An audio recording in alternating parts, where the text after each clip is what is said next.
ఇంటికి తీసుకెళ్ళడానికి బాబు ఈ సైకిల్ మీద తీసుకెళ్ళవా, కొంచెం హెల్ప్ చేయవా అని చెప్పేసి అంటే మేమేంది ఆడుకునే వయసులో మనం మొయ్యలేము, మనం పట్టుకెళ్ళలేము, సరే తప్పదు అనుకుంటే మనం తొక్కుకునే సైకిల్ మీద వెనకాల పెట్టుకుని మోసుకుంటే వెళ్ళేవాని.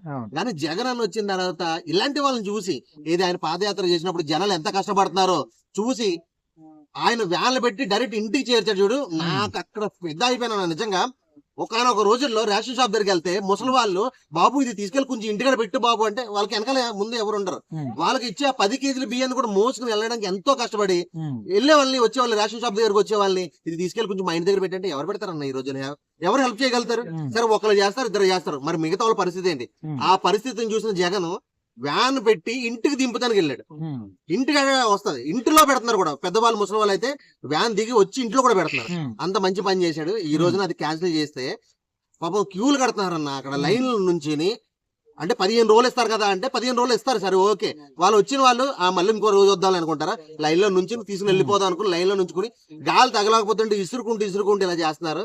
అదైతే మాత్రం చాలా చాలా చాలా దారుణం అనిపించింది. ఎందుకంటే ఒక సంక్షేమ పథకం స్టార్ట్ అయింది, దాని వల్ల ఆ వ్యాన్ డ్రైవర్లకి జాబ్ జీతాలు వస్తున్నాయి, దానికి వెనకలు ఉండే కిరాయి అదే క్లీనర్ అయితే ఏంది, అతను కాటా వేసి అతనికి ఏంది, అతనికి జీతం వస్తున్నాయి. సో ఒక ఫ్యామిలీ బాగుపడుతుంది, ఒక ఫ్యామిలీకి డబ్బులు వస్తున్నాయి ఆర్థికంగా వాళ్ళు డెవలప్ అవుతే ఆర్థికంగా వేరే ఒక వస్తువు కొంటారు. దాని మీద జిఎస్టీ అని చెప్పి గవర్నమెంట్ మళ్ళీ ₹1 వస్తుంది. ఒక సరైన ఒక వ్యాన్ డ్రైవర్ కు 15,000 జీతం వస్తే అటు ఈ రోజున అరే బాగుంది అని చెప్పి వెళ్ళి ఒక 2 నెలల జీతం పడింది ఒక టీవీ కొనుక్కుంటాడు. టీవీ కొనుక్కుంటే దాని వల్ల ఒక జిఎస్టీ వస్తుంది.